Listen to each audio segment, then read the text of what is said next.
Assalamualaikum, nama saya Ratu Kori. Di sini saya mau meluruskan apa yang sudah saya upload sebelumnya. Jadi biar gak ada kesalahpahaman atau bagaimana. Pertama-tama saya benar-benar meminta maaf kepada keluarga besar suami saya, terutama suami saya. Dan saya juga meminta maaf kepada keluarga besar saya pribadi, serta teman-teman yang sudah melihat video ini, siaran langsung ini, atau terlibat dalam kasus ini. Jadi yang seperti kalian tahu, saya adalah penderita gangguan mental sejak tahun 2023. Pada saat itu saya berdomisili di Sumatera Utara. Nah, ketika itu saya memang sudah berhijrah, namun memang ada permasalahan keluarga dengan suami saya. Jadi yang namanya perempuan dan memiliki gangguan mental, saya di situ melihat-lihat ceramah di sosial media. Kemudian saya melihat ceramah yang bersangkutan, yaitu HRA. Kalian bisa tahu siapa beliau gitu. Jadi beberapa ceramah itu sudah saya lihat, kemudian saya tertarik terhadap ceramahnya. Yang namanya saya sebagai jemaah, saya itu memberi salam di Instagram gitu kan. Saya memberi salam kepada beliau, Assalamualaikum, dan kemudian beliau balas dengan sangat baik. Singkatnya, kami di situ sudah berbincang-bincang mengenai bagaimana cara menjadi seorang istri dan ibu yang baik. Karena saya pada saat itu benar-benar ingin mendapatkan siraman rohani, karena kondisinya benar-benar saya drop mental, saya kurang kasih sayang suami gitu. Jadi saya benar-benar membutuhkan siraman rohani gitu, benar-benar dari agama gitu. Pada kesempatan itu kami berbincang, HRA pun, beliau pun tahu saya sudah memiliki seorang suami, dan beliau bilang kapan-kapan boleh bertemu sama suaminya juga, tapi itu hanya rencana saja. Kemudian di bulan akhir Mei itu saya itu pulang ke Serang, Banten. Kemudian saya bilang ke beliau, kapan ada kajian di Jakarta, saya mau ikut kajian di Jakarta karena agar membuka pikiran saya juga dan menenangkan hati saya. Beliau bilang nanti di tanggal sekian ada, namun itu bukan jadwal kajian. Dia bilang saya pulang dari kajian di Banjarmasin, kita bisa ketemu, dia bilang seperti itu. Yang namanya jemaah yang benar-benar mengagumi, ya saya karena ada waktu, ya saya menyempatkan diri untuk bersilaturahmi gitu kan.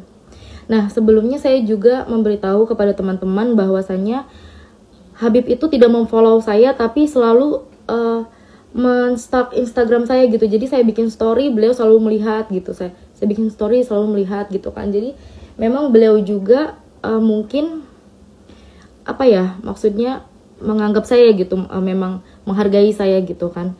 Nah, pada tanggal 9 Juni itu saya bertemu di satu daerah Jakarta. Saya pergi dari Serang sekitar sore dan saya nyampe itu maghrib. Dan saya bilang bahwa saya sudah sampai di restonya.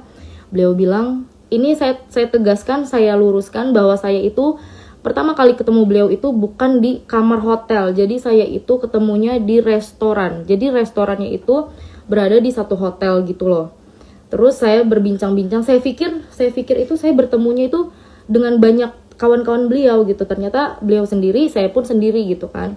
Di situ pun kami berbincang-bincang, di situ banyak orang yang melihat juga bahwa kami ngobrol tidak ada penyimpangan sama sekali. Beliau duduknya benar-benar jaraknya jauh dengan saya. Dan situ ada saksinya, pelayan restorannya gitu kan. Sebentar ya teman-teman, saya nggak bacain komentarnya dulu.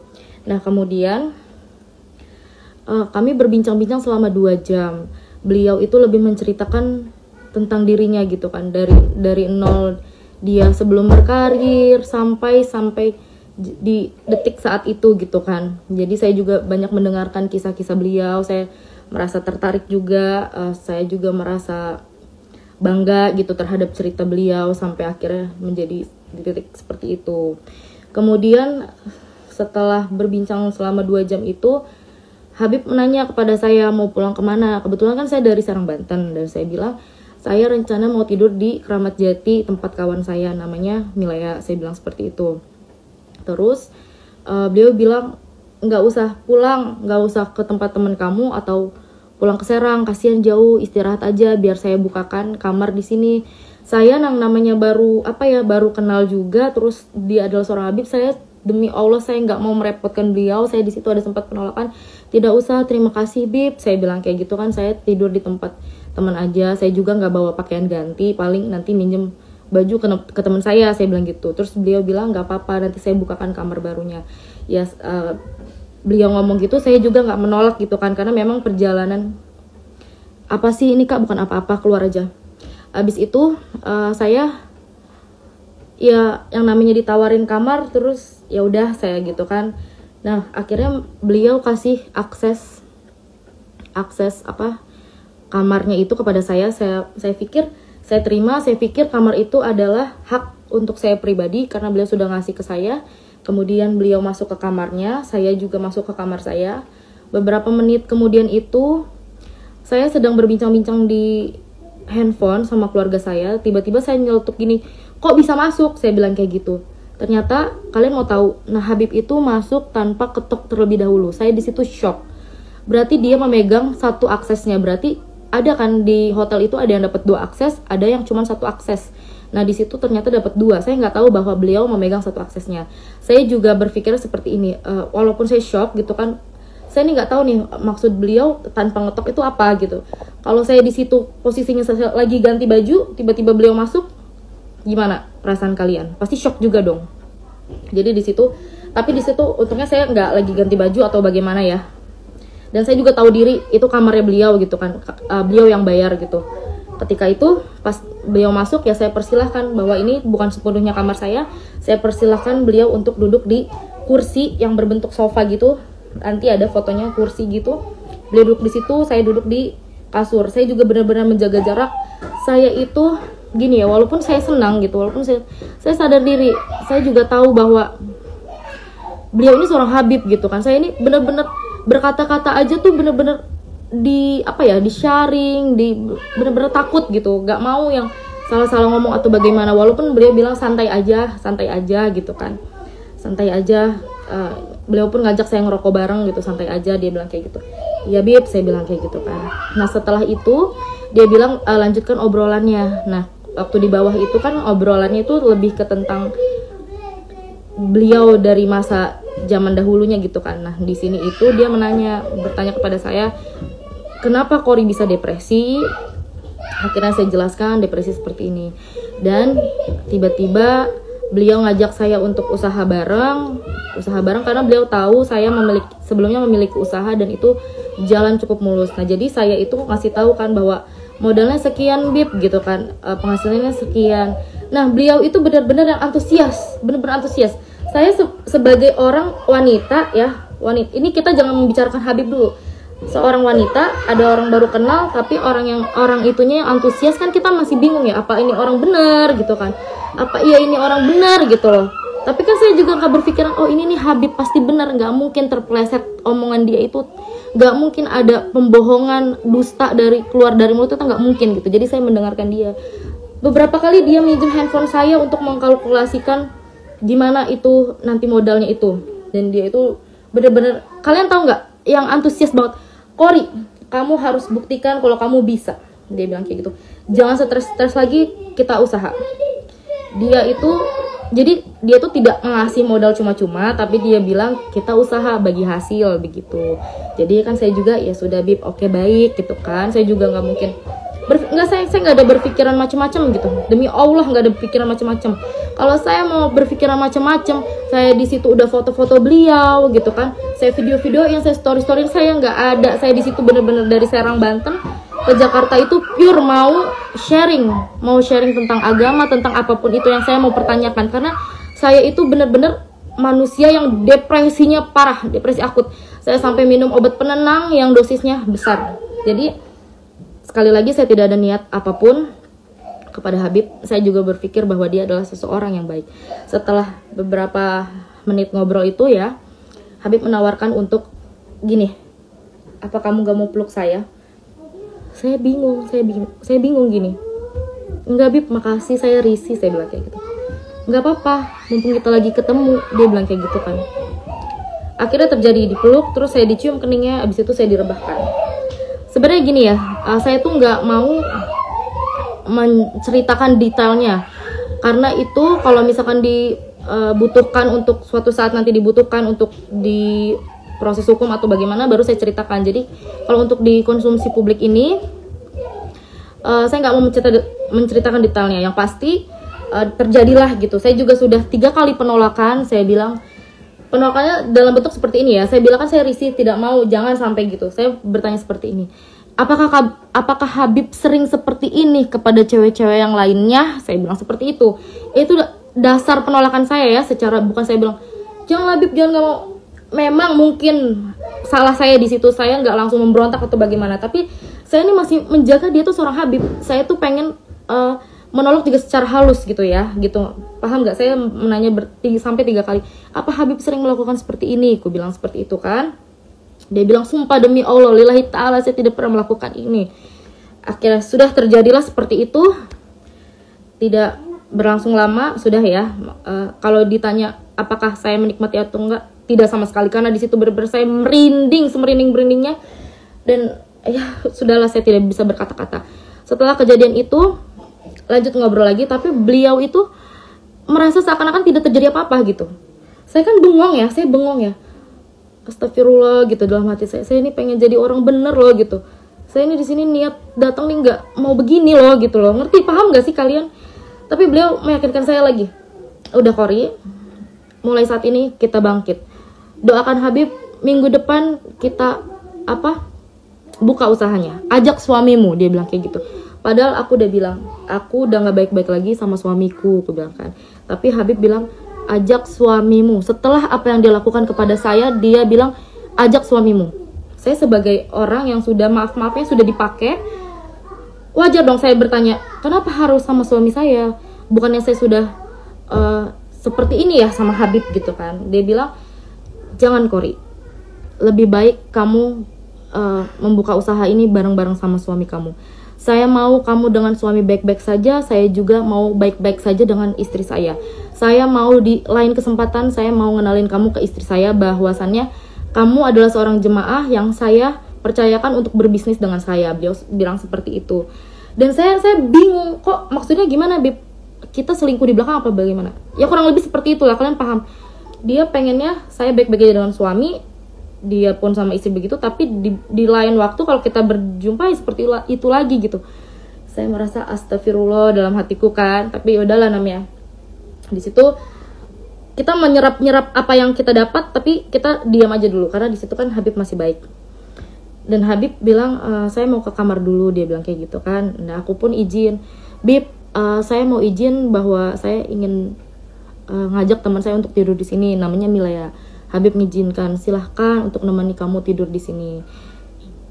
Ya terima kasih semuanya. Kemudian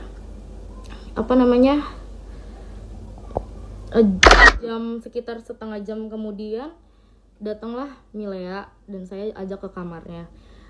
Ketika Habib tahu yang tadinya bolak-balik masuk ke kamar saya tinggal buka aja karena dia memegang aksesnya, ketika beliau tahu saya di kamar ada teman saya, kemudian dia langsung ketok.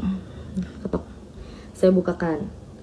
Beliau sempat ketemu teman saya dan berbincang-bincang juga sama teman saya, basa-basi gitu, namanya siapa? Milea gitu kata temanku kan. Kerjanya gimana, di mana gitu-gitu. Iya, Milea nanti ikut aja sama Kori. Nanti Habib mau modalin Kori, Milea bisa ikut sama Kori, bisa usaha, karena di situ maafnya Milea ya. Milea juga posisinya memang janda gitu kan. Jadi Habib pun kayaknya mensupport untuk itu gitu kan. Nah, setelah itu beliau berpamitan untuk pulang balik lagi ke kamarnya. Malam itu beliau pulang ke Kuningan dan saya juga mempersilahkan. Jadi malam itu sudah selesai gitu. Nah, setelah itu besoknya demi Allah Rasulullah saya merasa bersalah. Saya langsung chat suami saya bilang, "Ya, kita berpisah aja." Kenapa saya bilang berpisah aja? Karena saya udah dilecehkan. Saya tuh udah, walaupun saya nauzubillah min daliknya ya, walaupun saya yang mau, berarti saya sudah eh, melukai hati suami saya dong gitu ya, menduakan dia. Jadi saya di situ demi Allah masih ada buktinya. Di esokan harinya saya minta ditalak di hari itu juga ditalak oleh suami saya. Tapi suami saya belum tahu bahwasannya saya diperlakukan seperti itu gitu kan. Esokan harinya Habib masih ngechat saya gitu. Dia pun selalu ngomongnya gini loh. Saya kan selalu pengen tahu kabar beliau gitu, tapi beliau responnya, Kori doakan saja minggu depan semoga cair gitu-gitu. Jadi beliau itu lebih ke menenangkan saya untuk kita usahanya jadi nih, doakan Habib gitu. Padahal saya itu nggak ke situ arahnya gitu loh. Saya nggak ke situ. Saya tuh minta pertanggungjawaban. Saya hancur loh sama suami saya gitu. Saya sekarang jadi janda loh gitu. Terus ya dia sama istrinya baik-baik aja gitu kan. Terus akhirnya udah nih ceritanya beliau juga di sini ada nanya kayak, Kori where are you gitu kan. Mungkin dia mau ketemu lagi dengan saya gitu kan. Ada yang ngechat aku tuh di tanggal 22 Juni, Assalamualaikum Kori where are you, di sini kan. Aku bilang aku baru pulang sampai Serang. Aku bilang Habib di Jakarta. Dia bilang Habib di Bekasi, ini sore juga balik ke Kuningan. Dan dia ada nelpon 11.04 berakhir 11.06, 2 menit itu dia bilang lagi, Kori doakan Habib usahanya semoga bisa langsung dibuka. Dia bilang kayak gitu kan. Dia selalu bilang usaha. Yang mana saya itu benar-benar enggak mengharapkan itu gitu. Saya enggak mengharapkan itu. Saya cuman, ya Allah, ini kehidupan gue selanjutnya bagaimana ini, ya Allah gitu loh. Paham gak sih guys? Di tanggal 25 Juni dia bilang, Assalamualaikum Kori, Habib boleh minta nomor rekeningnya.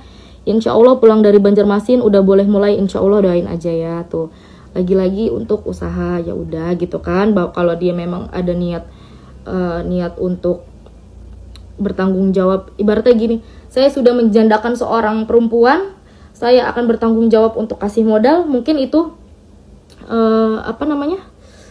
tanggung jawab dia, sebisa dia seperti itu gitu kan ya. Terus akhirnya di tanggal 30 Juni dia minta saya untuk, Kori minta nomor HP-nya boleh? Boleh. Yang sebelumnya itu memang kita tidak pernah chattingan di, maafnya WA, di Line, di yang lain sebagainya, hanya di Instagram gitu kan. Tapi beliau tidak ngechat saya sama sekali. Singkat cerita, suami saya tahu kejadian kebenarannya seperti apa. Suami saya langsung terbang ke Jakarta dari Medan, ninggalin usahanya. Tuh, usaha dia ditinggalin. Gak ada ya, demi Allah gak ada suami yang rela istrinya digituin. Coba, kalau misalkan ada kalian di sini, para laki-laki yang rela istrinya digituin, hebat kalian. Ini suami saya juga menahan-nahan. Suami saya sudah melayangkan somasi kepada pihak yang terkait. Lalu balasannya yaitu adalah fitnah, katanya fitnah gitu kan, bahwa dalil-dalil tersebut fitnah. Sekarang saya bilang ke kalian lagi, demi Allah Rasulullah, mau kita sumpah apapun, dimanapun, dengan siapapun, saya berani bersumpah, asalkan sama beliau. Untuk apa saya menjelek-jelekan diri saya membuka aib saya sendiri, keluarga besar saya malu, keluarga besar suami saya malu. Saya di sini cuma pengen keadilan dan pengen gini loh, gak mau ada korban selanjutnya gitu. Karena sebelumnya Habib juga bilang bahwa dia pernah check in sama janda, dia kasih uang susu untuk anaknya gitu, tapi janda itu malah ngerekam video dan nge-share ke teman-temannya, gua nih diajak check in sama Habib. Nah gitu, saya berpikir berarti bukan cuman saya doang ya setelah kejadian itu, berarti bukan cuman gua doang ya yang diajak check in. Terus itu baru satu yang dia bilang, dia speak up. Yang lain-lainnya kita nggak tahu. Dan dia pun bilang, dulu itu saya itu terkenalnya sebagai Rifki Bule di Jakarta ini. Siapa yang nggak kenal? Setiap tempat clubbing saya masukin itu. Jadi sekarang kita bukan cerita lagi masa lalu ya. Saya juga pendosa masa lalu saya. Kalian juga kurang lebihnya tahu saya itu masa lalunya seperti apa, kalian tahu. Tapi di sini masa depan, kejadian hari itu, saya orang yang pengen benar-benar hijrah. Beliau adalah seorang alim ulama tapi melakukan seperti itu. Kalau misalkan ada nih di komen tadi, terus elonya kenapa mau diiniin apa namanya, kan punya suami, kenapa? Kan gue bilang gue mau pulang nggak boleh dibukain kamar. Gue pikir kamar itu adalah hak pribadi untuk gue, ternyata dia megang satu aksesnya. Di situ kalian udah mikir ada kejahatan apa, ada niat apa yang dia mau lakukan untuk dia megang satu aksesnya itu. Harusnya kalau dia sopan dia ketuk dulu ya. Dari situ aja gue nggak tahu niat dia itu apa. Terus kedua ada yang bilang apa lagi tadi, pokoknya ada yang bilang kenapa mau gitu kan bacaan seorang gini. Kalau dia adalah lelaki biasa, seumpamanya kalian laki biasa terus maaf-maafnya melecehkan, mungkin sudah selesai, bisa baku hantam sama laki gue, selesai. Ini adalah seorang alim ulama yang benar-benar tahu agama, yang dia bilang bahwa perzinahan itu adalah dosa besar gitu kan. Apalagi masing-masing punya pasangan gitu ya, beliau lah yang lebih tahu itu hukumnya seperti apa. Mau ada 1000 perempuan yang gak berbusana di depan dia, kalau memang dia itu adalah benar-benar seorang habib atau alim ulama, dia kasih pakaian, pulang, saya kasih uang, pulang. Gak mungkin dipakai. Dan ini di situ ya posisinya gue demi Allah gak memulai duluan, dia yang memulai duluan. Nanti kalian bisa cek ulang lagi siaran ulang ini gimana ceritanya. Nah setelah itu kita diemin gitu kan, kita diemin, laki gue diemin, tanya jawabnya nanti dulu ya sayang ya. Akhirnya pada tanggal 8 September kemarin, saya mau semuanya itu pakai secara tenang, damai gitu. Saya ngechat, sorry. Waktu pas kejadian itu, pas laki saya kesel itu, memang laki saya itu katanya sempat ngechat istrinya gitu kan. Akhirnya Habib itu ngechat saya panjang lebar, yang tadinya beliau pernah minta nomor WA saya, tapi sekata pun dia tidak mengirimkan pesan kepada WA saya. Ketika laki saya udah ngasih tahu ke bininya itu, ke istrinya, dia nelponin saya panjang lebar, dia berkata-kata suami kamu DM istri Habib begini. Maksud saya, jadi WA saya itu cuman diperlukan saat itu aja. Yang sebelumnya dia sudah save sudah lama gitu kan. Jadi sudah ya, masalah WA itu, masalah yang lainnya sudah selesai. Tanggal 8 September saya ngechat adminnya. Saya bilang saya mau menyelesaikan permasalahan ini, karena bagaimanapun juga saya itu yang benar-benar dirugikan. Sampai detik ini saya nggak dapat nafkah dari suami saya. Anak-anak saya itu saya yang nafkahin, saya yang cari uang sendiri. Tapi Habib sampai detik ini dia masih ceramah di mana-mana gitu, orang percaya sama dia gitu. Dia masih baik-baik aja sama istrinya. Nggak bisa di tag Rizka Sahab itu udah ngeblok aku, jadi dia nggak bisa ngelihat postingan aku ataupun siaran langsung aku ya beb. Jadi di tanggal 8 September itu adminnya bilang apapun yang berhubungan dengan Habib Rifki tolong disampaikan di kuasa hukumnya gitu. Saya chat, ini namanya Bang Imam ya, sebagai lawyer Habib. Terus di sini saya biasa, saya beri salam, saya perkenalkan diri saya, dan beliau bilang, baik mbak, pokoknya apapun yang berkaitan dengan Habib silakan disampaikan ke kami terlebih dahulu. Itu tanggal 8 ya. Dan tanggal 8 kita sempat teleponan ya. Keesokan harinya ini Bang Imam itu ngechat saya, katanya kalau siang ini kita bertemu di daerah Taman Mini gimana? Ntar tempatnya saya kasih tahu. Ada itikat baik untuk bertemu dengan saya ya kan. Jadi tanggal 9 itu kami bertemu di Taman Mini. Mereka berempat, salah satunya adalah Bapak Raden Reja kalau tidak salah. Dia yang meluruskan kasusnya Vina Cirebon kalau tidak salah ya. Jadi saya pikir Habib ini ada niat baik, karena sudah ibaratnya maksudnya kuasa hukumnya berempat, saya sendiri. Saya di situ menjelaskan segala macam. Saya bilang mereka bertanya apa sebenarnya tujuannya untuk ini. Saya bilang saya butuh keadilan aja sih gitu kan. Tapi kan Habibnya nggak mengaku bahwasannya katanya fitnah. Berarti saya bilang, untuk apa sih saya memfitnah dan bikin-bikin seperti ini gitu? Apa untungnya buat saya gitu? Untungnya tuh nggak ada buat saya. Nama saya jelek ya kan? Bener nggak? Saya pasti dihujat. Terus saya kayak gini pasti kena UU ITE, bener nggak? Saya juga nggak tahu nih ya. Terus saya bilang, saya cuman pengen semuanya damai. Saya juga nggak mau nama Habib jelek. Saya bilang kan, saya mau rumah tangga saya baik-baik aja lagi dengan suami saya gitu. Tapi di permintaan ini tuh saya cuman pengen dipertemukan oleh Habibnya aja. Pertemukan Habib dengan suami saya, udah itu aja. Poin-poin selanjutnya entah bagaimana nanti setelah poin 1 itu terlaksanakan dulu. Pihak mereka mengiyakan, ya. Pihak mereka mengiyakan, lalu kemudian sudah ceritanya berbincang-bincang lama sekali ya. Sekitar beberapa jam, akhirnya sudah mereka pulang segala macam. Akhirnya kan saya juga butuh kepastian nih, saya nggak mau ketemu pengacaranya cuma gitu aja, buat apa? Sia-sia dong. Mulut gue sia-sia dong ngomong kayak gini, ngapain gitu kan. Akhirnya aku nanya lagi nih, gimana kejelasannya segala macam. Ternyata tetap digantung. Dia bilang, nanti saya sampaikan kepada Habib gimana gini. Buat apa sih kalau gitu datengin 4 pengacara itu buat apa kalau ujung-ujungnya sama aja. Terus di sini juga saya udah bilang kok, saya ini sebelum speak up ini saya udah bilang, ya saya udah bilang, saya tegaskan lagi, ini bukan ancaman tapi ini penawaran. Kalian memilih untuk menyepelekan saya dan memilih untuk poin terakhir, terima kasih. Jadi saya ini di sini kalau misalkan nanti dibilang saya pencemaran nama baik atau segala macam, saya nggak terima karena ini saya sudah banyak buktinya. Saya udah bilang, saya penawaran secara baik-baik aja, ayo ditemuin gimana. Sekarang jangan ngebahas sebagai Habib deh, sebagai laki sama laki, ketemu aja dulu gitu. Lu ibaratnya di situ, lu minta maaf, lu ngakuin lu minta maaf nih, ya. Abis itu lu mau berantem kayak di situ terserah gitu. Yang penting lu udah mengakui bahwa lu tuh salah. Tapi di situ dia malah bilang bahwa itu adalah fitnah. Wey, ngapain gue fitnah-fitnah? Oke.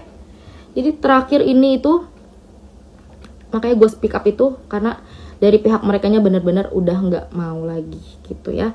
Jadi gue itu nggak mau ngomong kayak gini, nggak mau ada korban selanjutnya lagi. Gue bukan cuman HRA aja ya, mungkin ada banyak oknum-oknum berkedok agama yang melakukan ini, karena gue juga udah tahu dulu tuh ya, mungkin Habib yang besar itu ya, entah, gue nggak mau nyebut nama, pernah bermasalah seperti ini lagi. Ternyata ini adalah ini menimpa ke gue pribadi gitu. Jadi gue ngerasa jangan sampai ada yang kayak gue, apalagi yang sebelumnya itu mungkin mereka nggak berani speak up karena mereka lemah segala macam. Kalau gue tidak, gue mau menegakkan kebenaran. Terus ada juga yang ngomong, emang nggak takut ya UU ITE? Enggak takut, gue lebih takut sama siksa api neraka di sana ya, di akhirat nanti. Karena gue tahu kebusukan seorang alim ulama bagaimana, tapi gue gue malah diem aja gitu, gak speak up apa-apa. Udah sih, intinya gitu aja. Jadi kejadiannya itu memang begitu cepat. Pertama, beliau itu tidak mau mengakui bahwasannya beliau sudah begitu kepada saya gitu kan. Terus janji-janji beliau juga sirna. Terus, Kak maaf ketinggalan, emang ketemu di hotel Habib yang ngajak, apa emang kakak minta pengobatan gitu, ngajak mediasi di hotel? Enggak ada, lu dengerin siaran langsung gue. Makanya ini mau gue taruh kan, mending aku Habib dibanding aku Nabi. Bukan alim ulama, dia dukun kelamin.